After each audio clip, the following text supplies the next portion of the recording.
जय हिंद स्टूडेंट्स।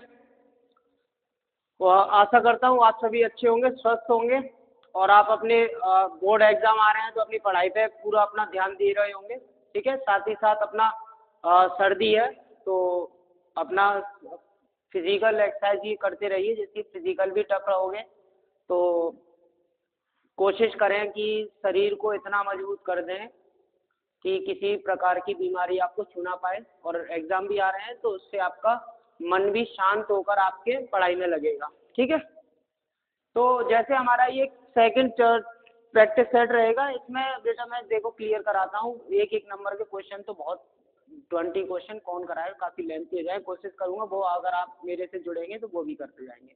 मैं ये 6 मार्क्स के क्वेश्चन जितने भी 6 नंबर के और 4 नंबर वाले क्वेश्चन है वो सारे कवर कर रहा हूँ। ये 2023 का तीसरा सेट था। ठीक है, तो वो वाला हमने लिया है और इसे सॉल्व कर रहे हैं और कोशिश करेंगे कि आपका जो आप 1 मार्क्स के क्वेश्चन होते हैं वो भी सॉल्व कराएं। ठीक है, बाकी आप लोग रिक्वायर होगा तो अदरवाइज 6 नंबर का इनफ होता है। बाकी आप अगर किसी भी टॉपिक में आपको कमजोरी फील हो रही है या फिर वीक लग रहा है कि ये वाला टॉपिक सर अगर एक बार करा दें तो मज़ा आ जाएगा, तो आप मेरे को उसके लिए कमेंट करके बता दीजिए। ठीक है, चलिए तो पहला वाला क्वेश्चन है बेटा कि सिद्ध करना है कि किसी बाह्य बिंदु से वृत्त पर खींची गई स्पर्श रेखाओं की लंबाई बराबर होती है। कहना क्या चाहता है कि जब कोई हम वृत्त लेते हैं तो यहाँ से देखो 1 नंबर का एक क्वेश्चन और बन जाता है कि आपसे ये भी पूछ लेता है कि वृत्त के किसी बाह्य बिंदु से वृत्त पर कितनी स्पर्श रेखाएं खींची जा सकती हैं। तो इसका सटीक आंसर होगा 2। तो किसी भी अन्य बिंदु से वहां से आपकी वृत्त पर 2 रेखाएं खींची जा सकती हैं। तो उसी प्रकार से हम मान लेते हैं, माना ए कोई बाह्य बिंदु है, ए कोई बाह्य बिंदु है। तो ये हमारे पास वृत्त ले लेते हैं, थोड़ा सा अजीब सा वृत्त है और यहाँ पर ए बिंदु है और ए बिंदु से होते हुए एक स्पर्श रेखा पी बिंदु और क्यू बिंदु पर स्पर्श कर रही है।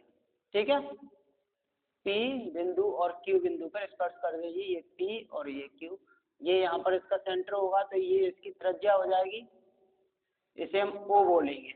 ठीक है, तो हमने करा क्या है, पूछा क्या है, पहले तो ये देखिए कि सिद्ध क्या करना है, आपको प्रूफ क्या करना है। तो बेटा आपको सिद्ध करना है, यहाँ लिखेंगे हल। इसी तरह से जैसे मैंने कर रहा हूँ इसी तरह से आपको करना है। तो हल माना कोई बिंदु हमने ऐसे चित्र बना दिया और सिद्ध क्या करना है बेटा, सिद्ध हमें करना है कि उसने पूछा है कि बाह्य बिंदु से खींची गई रेखा बराबर होती हैं, तो ए पी बराबर होगी ए क्यू के, ये आपसे पूछा है। आप क्या करो, आप रचना लिख दो भाई। आपने क्या रचना करी है, आपने रचना करी है बाह्य बिंदु ए, बाह्य बिंदु से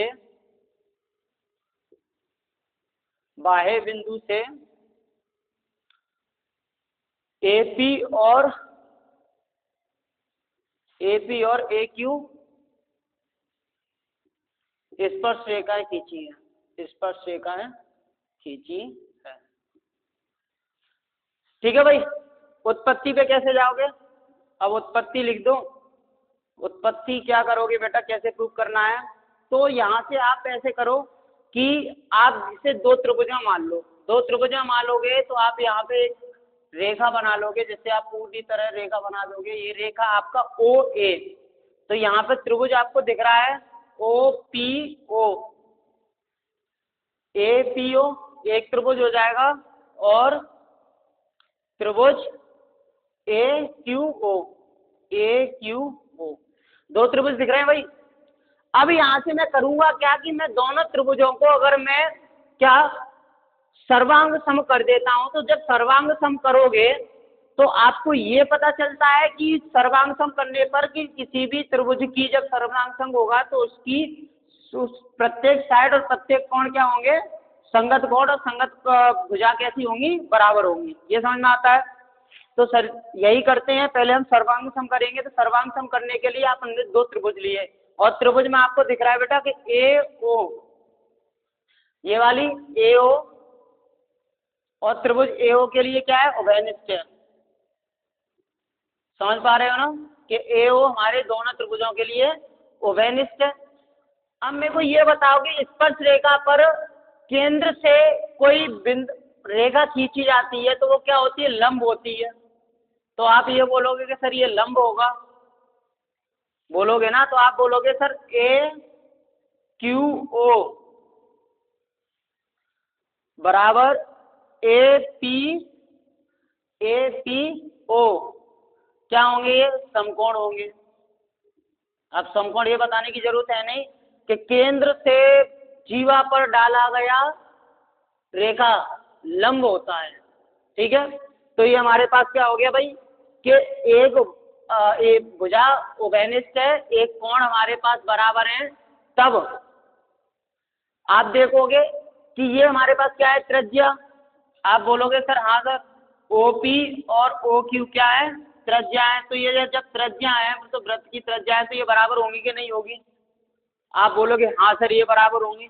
तब जब ये आप देखोगे कि हमारी एक भुजा बराबर है, हमारा त्रिज्या बराबर है, एक कोण बराबर है, तो इस तरह से हमारे पास क्या हो जाता है, सिद्ध हो जाता है RHS, जिसे हम क्या और बोल देते हैं, जिसे हम समकोण कर्ण भुजा बोल देते हैं।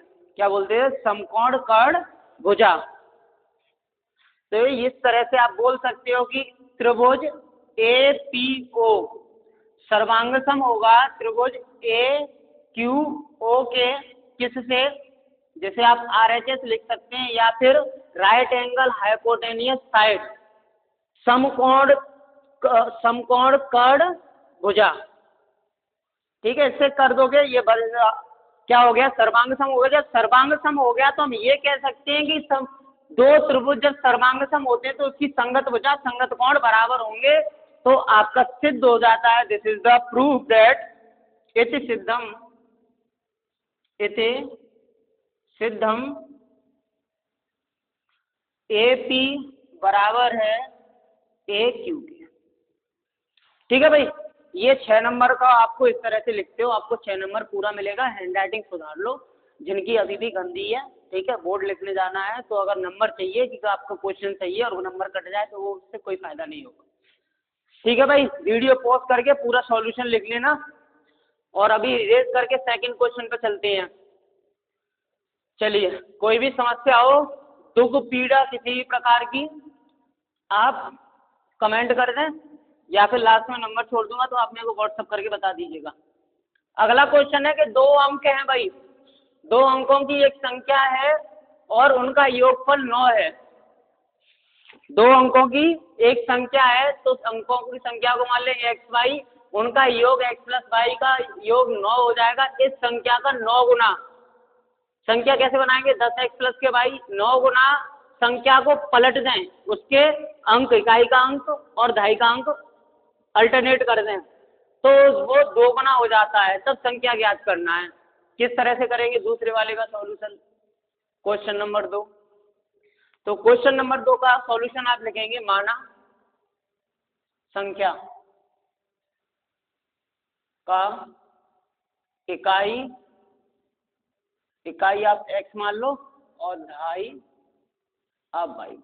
जैसे आपको मानना है वैसे मान लीजिए, कोई मानने में कोई समस्या नहीं है। तब संख्या क्या हो जाएगी भाई, 10y प्लस के x, यही नहीं हो जाएगी भाई, ये दहाई का हो गया, इकाई का हो गया है। अब इन अंकों का योग x प्लस y कितना दिया है आपको, 9 दिया है, ये आपको दिया हुआ है, ये दिया है। समझ में आया। ऐसे इक्वेशन जो दिया है, ऐसे इक्वेशन समीकरण मान लेंगे 1।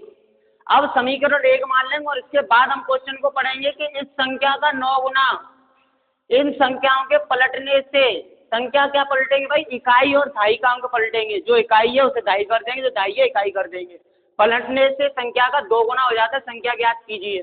तो बेटा हम क्या करेंगे, पहले हमारे पास संख्या है 10x प्लस के y और दूसरी तरफ इसे पलट दोगे तो 10x प्लस के y हो जाएगा। एक दहाई का था, इकाई बना दिया, इकाई का था, दहाई बना दिया। ये 2 गुना हो जाता है और ये 9 गुना हो जाता है। यहाँ तक किसी बच्चे को कोई समस्या, कोई दुख पीड़ा, चलिए आगे बात करते हैं। तो इसे आप करोगे ये 90y हो जाएगा और ये हमारे पास 9x हो जाएगा बराबर के 20x प्लस के 2y। कोई समस्या? अब एक तरफ करेंगे तो यहाँ आ जाएगा 90 में से 2 घटाओगे तो ये हमारे पास 88 हो जाएगा। 88y बराबर के और 9 उस तरफ जाएगा तो 11x। जहाँ से बच्चे आप बोलोगे बेटा कि 11 से 8 बार कट जाएगा, 11 से 1 बार कट जाएगा, मतलब 8y बराबर के x। आप बोल सकते हो कि x बराबर के 8y। x का मान समीकरण 1 में रख दो। x का मान समीकरण 1 में रखने पर तो समीकरण 1 में रखोगे तो x की जगह आप लिखेंगे 8y। तो 8y प्लस के y बराबर के 9 और y से y ये हो जाएगा 9y बराबर के 9, मतलब y बराबर के 1। और y का मान x के लिए, यहाँ कर देते हैं y का मान x के लिए। तो x के लिए आप जैसे ही रखोगे यहाँ पे हम लिख देते हैं, x के लिए लिखोगे, इसके नीचे लिखेंगे 8y की जगह 1, तो x की वैल्यू कितनी हो गई? 8 आ गई। तो y की वैल्यू 1 हो गई और x की वैल्यू 8 आ गई। तब संख्या, बस यही पूछा था, यही तो पूछा था। तब संख्या हमारे पास हो जाएगी, इकाई का अंक हमने क्या माना है? इकाई का x माना है और दहाई का y। तो इकाई का अंक इधर रखो, इकाई का 8 और दहाई का 1, तो 18 हो जाएगी संख्या। ठीक है, ये आपका हो जाएगा आंसर प्रश्न का उत्तर। ठीक बच्चों, इसी तरह से करेंगे। कोई भी इस तरह का क्वेश्चन होगा तो हमें पहले इकाई दहाई मान लोगे, तब संख्या मान लोगे, संख्या को पलट सकते हैं। ठीक है, चलिए अगले क्वेश्चन की तरफ बढ़ेंगे। तो ये पोज करके कर लिया करो। अगला क्वेश्चन आपसे पूछ रहा है, इस तरह का सिंपल क्वेश्चन है, इसमें मैं समझता हूँ कि कुछ समस्या आएगी नहीं। द्विघात समीकरण, और ये 4 नंबर का क्वेश्चन है, हल्के मत लेना। सिंपल क्वेश्चन है लेकिन 4 नंबर दे के जाएगा। हमें तो नंबर चाहिए। अब सिंपल हो कठिन हो, करने तो हमें सभी है, तो नंबर चाहिए। तो नंबर के लिए ही तो हमें आओ और इस टाइप के क्वेश्चन करो और नंबरदार बन जाओ भाई। तो तीसरा वाला क्वेश्चन, 2x स्क्वायर माइनस के 5x बराबर प्लस 3 इक्वल टू 0। ठीक है, 3 दूनी 6 हो गया, तो ये हो जाएगा 6 ब्रेक करना है तो 2x स्क्वायर माइनस के 3x माइनस के 2x प्लस के 3 बराबर के 0।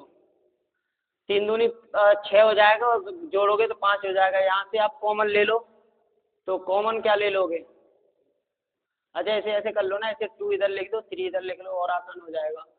तो यहाँ से 2x कॉमन ले लोगे तो x माइनस के 1 और माइनस का 3 कॉमन ले लोगे तो x माइनस के 1 बराबर के 0। तो x माइनस 1 और ये हो जाएगा 2x माइनस के 3 बराबर के 0। तो x बराबर आपके पास एक तो 1 आ जाएगा और आपके पास आ जाएगा x बराबर के 3/2। ठीक है, ये हमारे पास समीकरण का हल हो जाएगा और ये 4 नंबर हो गए हमारे पक्के। आप अगर अनसॉल्व रखाओ तो देख लेना 4 नंबर का, ठीक है, कि कहीं से भी उठा के सर कुछ भी करा रहे हो, मज़ा नहीं आ रहा है। गधो 4-4 नंबर के क्वेश्चन देके जा रहे हैं, सिंपल से क्वेश्चन।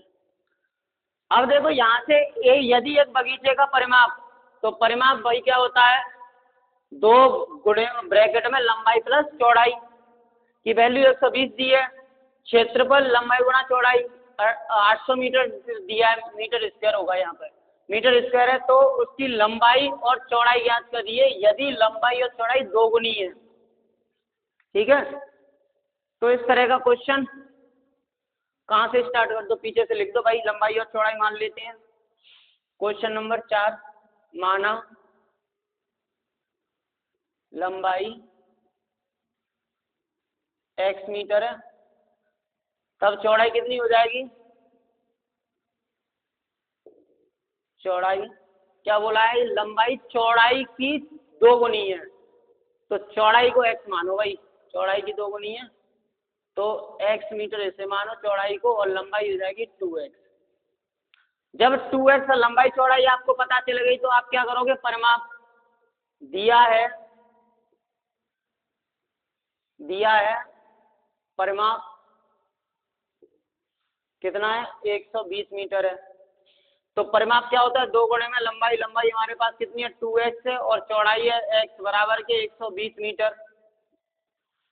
ये हो जाएगा भाई 3x गुणे में 2 तो 3 दूनी 6x बराबर के 120 मीटर और x की वैल्यू यहाँ से आपके पास आ जाएगी 6 दूनी 12 20 मीटर।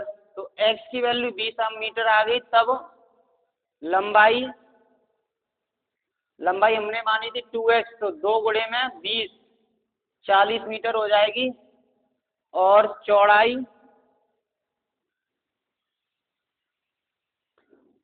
हमने मानी थी x तो x बराबर 20 मीटर। तो लंबाई हमारे पास कितनी आ गई 40 मीटर आ गई और चौड़ाई हमारे पास 20 मीटर आ गई जो चौड़ाई का 2 गुना है। ये क्वेश्चन था, ये भी 4 नंबर का क्वेश्चन था। ठीक है, ऐसा मत सोचना सर कहीं से भी सरल से उठा रहे हैं बेटा, एक तरफ से पूरा प्रैक्टिस सेट खत्म करा रहे हैं एक तरफ से। ठीक है, और नहीं है तो प्रैक्टिस अनसॉल्व लेके बैठ जाओ और करते जाओ कि हाँ सर है कि नहीं है वही वाले क्वेश्चन। चलिए अगला क्वेश्चन करेंगे भाई। क्वेश्चन नंबर 5 आपको दिया है, ये 6 नंबर का क्वेश्चन है कि 3x प्लस के x प्लस 5/2 y बराबर के 2 माइनस के 2। तो इक्वेशन से बना के करोगे इसे 3/2 माइनस के 5/2 y बराबर के माइनस के 2 समीकरण फर्स्ट। आगे दिया आपको x/3 प्लस के y/2 बराबर के 13/6 समीकरण सेकंड। इसे समीकरण अभी मतलब को अभी ना सरल कर लो। तो पहले वाले को सरल करोगे तो आप पहले वाले को आप लिखोगे, पहले वाले को 2 कॉमन है ही तो 2 कॉमन है तो आप इसे लिख सकते हो 3x माइनस के 5y बराबर के 2 एलसीएम सेम रहेगा तो जिधर आ जाएगा तो माइनस के 4। इसे लिख लो समीकरण 1। इस वाले को करोगे तो भाई 3 दूनी 6 एलसीएम हो जाएगा तो ये हो जाएगा 2x और 3 से इसमें गुणे हो जाएगा प्लस के 3y बराबर 6। 6 इस तरफ आएगा तो 6 से 6 कट जाएगा तो 13 नहीं बचेगा। ये समीकरण 2। अब दोनों की तुलना कर दो। तुलना करने के लिए आपके पास क्या है विस्थापन विधि और प्रतिस्थापन विधि, किसी से भी करना है जिससे कर लो, क्योंकि यहाँ पे लिख के तो दिया नहीं है किससे हल करना है जिससे आपको सरल हो। तो मैं किससे जाऊंगा, मैं इसे बराबर करूंगा तो इसमें गुणे से कर दूंगा 2 से 2 6 और इसमें गुणे कर दूंगा 3। इधर भी 2 से गुणा हो जाएगा इधर भी 3 से गुणा हो जाएगा तो समीकरण 3 बन जाएगा। 3 दूनी 6x माइनस के 5 दूनी 10 y बराबर के 4 माइनस के 8। ये समीकरण बन गया 3 और इसे करोगे तो ये हो जाएगा 6x माइनस के प्लस के 9y बराबर के 13 में गुणे 3 13 3 39। ये समीकरण 4 हो गया। इसे हम मैं घटा दूंगा तो घटाऊंगा तो चिन्ह बदल जाएंगे तो ये कट गया, माइनस माइनस हो गया तो माइनस के 19y बराबर के माइनस 39 और 8 माइनस के कितना हो जाएगा 47 और 47 मुझे ऐसा लगता है कि 3 बार कट गया माइनस से माइनस 9 दूनी 18 9 27 57 होता है। तो ये आ जाएगा y की वैल्यू 47/19। कुछ गड़बड़ कर दिया क्या? 3 दूनी 6 और 5 10 माइनस के 4 दूनी 8 3 दूनी 6 3 3 9 और 13 3 39 बराबर है वही। ये यहाँ से कर दिया कट कर दिया 19/। तो y की वैल्यू आ गई भाई साहब 47/, माइनस से माइनस कट गया 47/19 और इसका मान रख देंगे y का मान समीकरण 1 में रख दो। तो समीकरण 1 कहाँ है हमारे पास, ये रहा 3x माइनस के 5 गुणे में 47/19 बराबर के 8।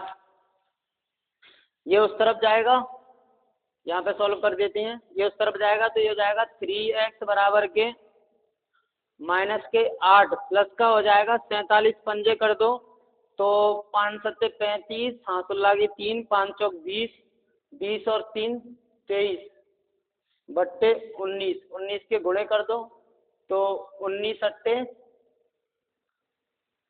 142,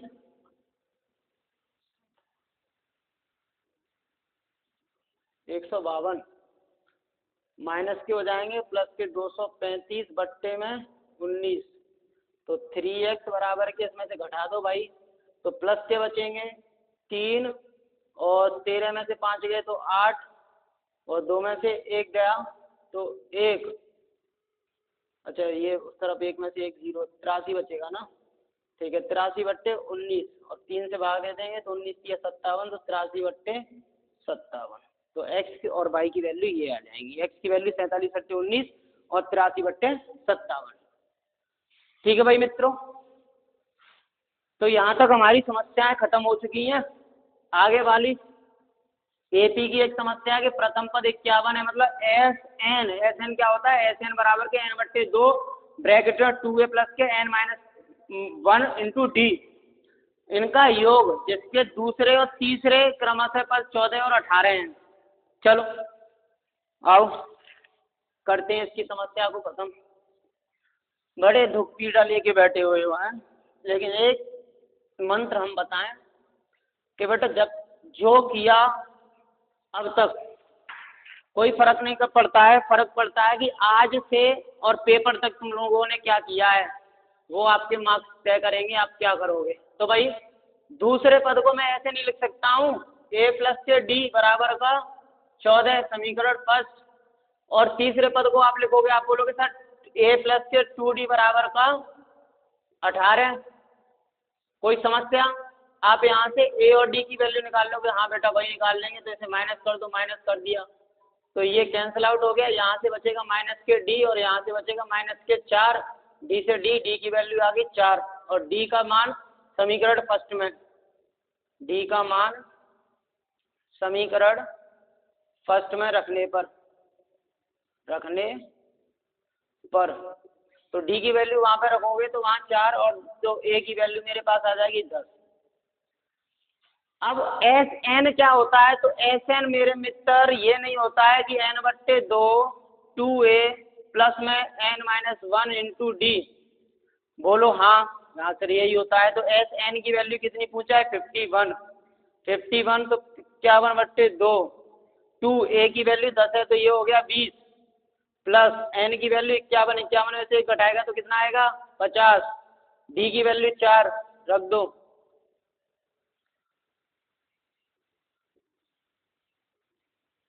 थोड़े तरीके से तहजीब से कर लो नंबर मिल जाएंगे। तो 51 बट्टे 2 गुणे में ऐसे करोगे तो 50 चौके 200, 220, 2 से भाग दोगे तो 110, 51 गुणे में 110 ऐसे कर दोगे तो एस 51 की वैल्यू आ जाएगी 0, 51 एकन 51, 5 बचेगा 51 एकन 51 और कितना हो गया भाई 5610, ये एस 51 की वैल्यू आ गई, 0 से 0, 11 एकन 11, 11 पंजे 55 और एक आंसर 56। ठीक है, तो ये 6 नंबर का क्वेश्चन था भाई, कुछ भी नहीं है अगर आपने पढ़ा हुआ है तो, अगर नहीं पढ़ा है तो सबके लिए बहुत बड़ी समस्या का विषय है, और पढ़ा है तो कोई बात नहीं है। चलिए 7 वाले बात करते हैं भाई, 50 मीटर की ऊंची चोटी, मीनार की चोटी 50 मीटर की, उसके ऊपर खड़ा होके राहुल ने देखा कि एक खंबे के ऊपरी सिरे और आधार, अब ऊपर से नीचे देखेगा तो अवनयन कोण बनेगा, और नीचे से ऊपर देखा तो उन्नयन कोण बनेगा, तो अवनयन कोण बनना है 45 और 60 डिग्री का। तो खंबे की ऊंचाई ज्ञात करनी है, तो चलो खंबे की ऊंचाई ज्ञात करते हैं, इरेज कर देते हैं इसे।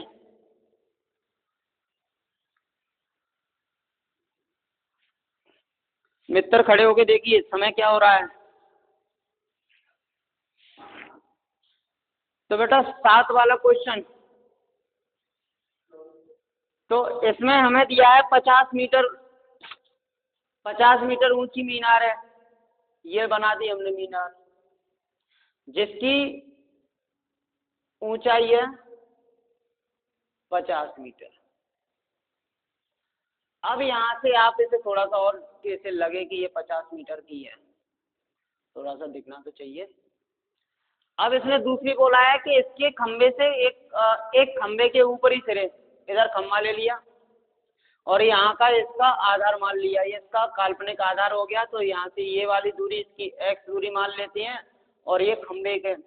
अब यहाँ से हमने देखा, यहाँ से हमने इसे देखा तो ये हमें दिख रहा है कि ये इसके शिखर का, तो शिखर का यहाँ एक काल्पनिक आधार मानोगे कि नहीं मानोगे? क्या बोलोगे? हाँ सर। जो इसे यहाँ पर टच करेगा इसे भी काल्पनिक मान लो कि यहाँ तक, और इसके आधार का उन्नयन कोण, तो ये वाला तो 45 डिग्री है और ये पूरा वाला 60 डिग्री है। यहाँ तक किसी को समस्या? अब 45 लूंगा तो ये वाली दूरी आएगी, 60 लूंगा तो पूरी वाली दूरी आएगी। अगर ये 50 है तो ये तरफ भी ये कितनी होगी? पूरी 50 मीटर होगी। बोलो हाँ सर, ये भी 50 मीटर होगी। तो इसमें से इसे मान लो कि ये वाली h है, कितनी है? h मीटर है। तो ये ऊपर की बची हुई कितनी होगी? तब बोलोगे सर 50 में से h को अगर घटा देंगे तो ये ऊपर बची हुई होगी, होगी कि नहीं होगी? चलो अब बात करते हैं, तो tan 45 से लेते हैं। तो tan 45 से भाई बस यहाँ से लोगे तो ये वाली दूरी लोगे, ये वाली दूरी कितनी है? 50 माइनस के h बट्टे आधार, आधार हमारे पास x है, 45 की वैल्यू होती है 1, 1 बट्टे 1 बराबर 50 माइनस के h बट्टे x। यहाँ से x बराबर आपके पास आ जाएगा 50 माइनस के h। बोलो हाँ, इसे समीकरण बना बोल सकते हो कि समीकरण फर्स्ट। इसी तरह हम सॉल्व करेंगे tan 60 को। तब मेरा बच्चा ये बताओ कि tan 60 के लिए पूरी वाली दूरी होगी, और पूरी वाली दूरी कितनी है? जितना मीनार है। तो tan 60 के लिए 50 बट्टे x मतलब लंब बट्टे आधार, और tan 60 की वैल्यू होती है √3 बट्टे 1 बराबर के 50 बट्टे x। या इसे क्रॉस मल्टीपल करोगे तो ये मेरे पास आ जाएगा रूट में x, √3x बराबर के 50 और x बराबर के 50 बट्टे √3 आ गया। लेकिन हमें वैल्यू किसकी चाहिए? h की चाहिए। तो समीकरण 1 में वैल्यू रख दो x की, तो 50 बट्टे √3 बराबर का 50 माइनस के h, दूसरी तरफ भेज दो तो h बराबर हो जाएगा 50 माइनस के 50 √3। और इसकी जो वैल्यू होगी, इसे कर दो भाई, करना तो पड़ेगा इतना, तो इसे आप करोगे तो 50 बट्टे √3 की वैल्यू होती है 1.73, जैसे आप भाग दोगे भाई 50 को 1.73 से, तो इसे दशमलव हटाओगे तो ये आ जाएगा 2 0 और 2 0 कितना? 28.90। ठीक है, तो इसका जो वैल्यू आएगा करीब 28.90 हो जाएगा, जिसे 1.73 से भाग दोगे तो इसे घटा दोगे भाई, तो और घटाओगे तो इधर घटा दो, यहाँ ले लेता हूँ। ठीक है, या सबसे ऊपर ले जाते हैं, चलो यहीं कर देते हैं यहीं। तो ऐसे करोगे तो h बराबर आ जाएगा 50 में से 90 जाएंगे तो यहाँ से 10 बचेगा, और यहाँ बचेगा 9, 9 में से 8 गए तो 1, और 2 में से 2 गए तो 21.10 किस में था आंसर? मीटर में। तो ये मीटर आ जाएगा भाई। तो h क्या है? h है खंबे की ऊंचाई, और खंबे की ऊंचाई उसने पूछी है, तो खंबे की ऊंचाई जाएगी 21.10 मीटर। ठीक है, 21.1 मान सकते हो आप। ठीक है, इस तरह से आप सॉल्व कर लोगे। लास्ट वाली समस्या की बात करते हैं। लास्ट वाला प्रश्न है हमारे पास कि एक लकड़ी के ठोस बेलन के प्रत्येक सिरे से, बेलन के प्रत्येक सिरे से अर्धगोला निकाल लिया जाए। भाई अर्धगोला ऊपर से निकाल लो, अर्धगोला नीचे से निकाल लो। ठीक है, कभी कभी ऊपर जुड़ा होता है। और एक वस्तु बनाई जाती है, यदि बेलन की ऊंचाई 10 सेंटीमीटर है और आधार की त्रिज्या 3.5 सेंटीमीटर है, तो इस वस्तु का संपूर्ण पृष्ठीय क्षेत्रफल जब भी आप निकालने की बात करोगे और वो उस तरह से खिलौना बन रहा है, मतलब ऊपर भी कोई आकृति लगी, नीचे भी आकृति लगी है, तो याद रखना संपूर्ण पृष्ठ का फॉर्मूला मत लगा देना, क्वेश्चन गलत कर बैठोगे। वक्र पृष्ठ निकालो, वक्र पृष्ठ मतलब उसके पृष्ठ की बात करते हुए तो पूरा संपूर्ण क्षेत्रफल आ जाएगा। चलिए इसे इरेज करते हैं, लास्ट वाले क्वेश्चन की बात करते हैं।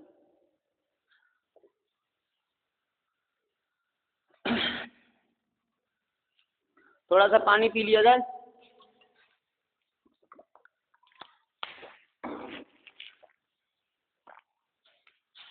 क्वेश्चन नंबर 8, हमारे पास कोई बेलन है भाई, इस तरह से बेलन ले लिया और इधर से यहां से अर्धगोला निकाल दिया, यहां से भी अर्धगोला निकाल दिया।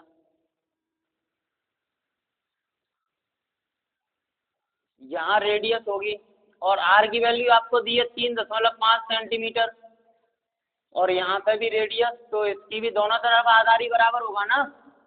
यहाँ पे भी आर की वैल्यू, अरे यार क्यों लिख रहा हूँ, आर बराबर के 3.5 सेंटीमीटर। बेलन की ऊंचाई, बेलन की ऊंचाई दी है आपको बेटा 10 सेंटीमीटर। अब आपसे पूछा है संपूर्ण पृष्ठीय क्षेत्रफल, तो इस तरह से आप कर दीजिए इसे, संपूर्ण पृष्ठीय क्षेत्रफल, संपूर्ण पृष्ठीय क्षेत्रफल क्या हो जाएगा, दोनों अर्धगोलों का क्षेत्रफल प्लस के बेलन का क्षेत्रफल। तो बेलन का क्षेत्रफल क्या होता है, आप बोलोगे बेलन का क्षेत्रफल 2 पाई आर एच प्लस के अर्धगोले का 2 पाई आर स्क्वायर और प्लस के ऊपर वाले अर्धगोले का 2 पाई आर स्क्वायर। ये भी वक्र पृष्ठ है, ये भी वक्र पृष्ठ है, ये भी वक्र पृष्ठ है। अब समझो ऐसा वक्र पृष्ठ क्यों बोलता हूँ कि हमारे पास बेलन है, वक्र पृष्ठ मतलब केवल ऊपर की। अब उस तरफ से भी निकाला है तो उस तरफ का भी ले लो, नीचे से भी निकाला नीचे का भी ले लो। अब दोनों की पूरे ऊपर का पृष्ठीय क्षेत्रफल बात कर रहे हैं। अब समझ में आई, पृष्ठीय क्षेत्रफल मतलब केवल पृष्ठ के बारे में, पृष्ठ का क्षेत्रफल, उसके सरफेस के ऊपर कवर का क्षेत्रफल। ठीक है, तो यहाँ से आप कॉमन ले लीजिए, 2 पाई आर कॉमन ले लेंगे, यहाँ पे बचेगा आपके पास एच, यहाँ से आर बचेगा और यहाँ से भी आर बचेगा। लिख लो, बदलना तुम ये बोलोगे कंफ्यूज हो जाओगे। तो इसे मैं लिख सकता हूँ 2 पाई आर और एच प्लस के 2 आर। अच्छा ये समझो कि कहाँ पाई की वैल्यू 22/7 लेनी होती है, कहाँ 3.14 लेनी होती है। तो बेटा देखो आर पर डिपेंड करता है, क्योंकि आर वहाँ से कटने में आसान होता है। तो आर का वैल्यू ऐसा है कि जो 7 से कट रहा है तो 22/7 लो, अगर नहीं कट रहा है तो आप क्या लो, 3.14 लो, जिससे आपकी कैलकुलेशन आसान हो जाएगी। अब मेरा दिख रहा है कि आर 3.5 है, मतलब 7 से कट जाएगा, तो मैं 22/7 लूंगा कि नहीं लूंगा। मुझे तो कैलकुलेशन अपनी क्या करनी है, आसान करनी है। और 3.5 को क्या लिखूंगा, 10। कोई समस्या भाई, दशमलव हटाऊंगा तो 0 हो गया। एच की वैल्यू मेरे पास 10 है, प्लस के आर की वैल्यू 3.5 कितनी हो गई, 7। अब इसे कर लीजिए, तो 2 गुणे में 22/7 गुणे में 35/10 और ये आ जाएगा 17। कर दो भाई कैलकुलेशन, 7 से 5 बार काट दूंगा, 5 से 2 बार काट दूंगा, 2 से 2 कट जाएगा, मेरे पास आ जाएगा 22 गुणे में 17 और 22 गुणे में 17 और ये भी मीटर थोड़ी, ये मीटर है, मीटर स्क्वायर हो जाएगा ना, मीटर स्क्वायर।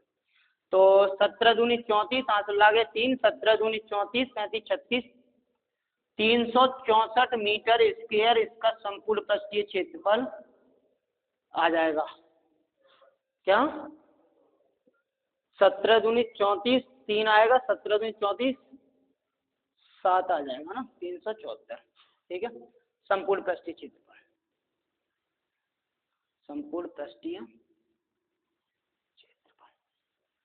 तो मेरा बच्चा मित्र कुछ भी समझ लो, मेहनत कर लो, आखिरी समय है। ठीक है, जितना भी दम लगाना हो सब लगा डालो, बाकी आपके सर आपके साथ हैं, जब भी जो भी जिस तरह से सहयोग चाहिए हम करेंगे। ठीक है, जय हिंद, ख्याल रखो, खुश रहो।